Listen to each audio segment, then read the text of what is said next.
'Di ba nung nasa Pilipinas pa ako, takot na takot ako hindi ako makakain ng kanin. Kasi yung parang manghihina ka, yung ganun. Tapos mariusip dito, my God, naranasan ko. 3 araw, hindi ako kumain ng kanin. Puros manok, sandwich, cake, mm, mm, matatamis.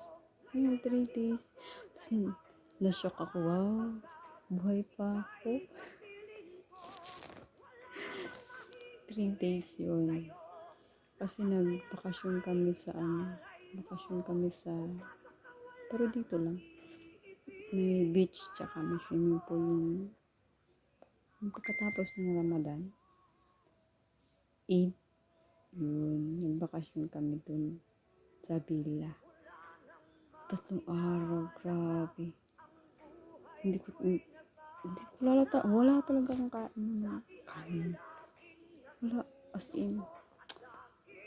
Tapos ngayon, yun, hindi na naman ako makakain ng kanin. Kasi, yung mga pagkain nila, ang bibigat sa tiyan. Kaya, nakakatulog na lang din ako.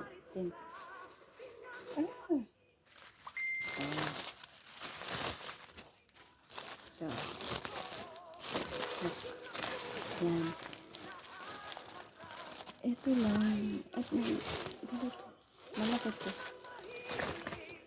Ganito. Malaki to. Tapos kalahati lang yung naubos ko. Busog na ako. Ito, matutulog ako. Ito lang yung kinakain ko. Ito lang yung kinain ko. Wala. Ewan. Diba? Tapos sa Pilipinas, kala mo mamamatay pag di makakain ng kanin. Tapos pagdating dito, ito lang. Ito lang. Yan lang ang kainin ko. Ito lang. Kalahati lang. Ang bibigat pala ng mga nila.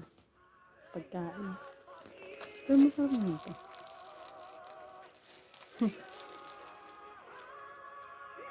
Ang problema lang nito, hindi ako makakain nito pag walang soft drinks or drinks.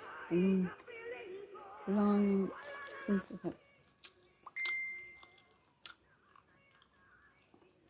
pero masarap.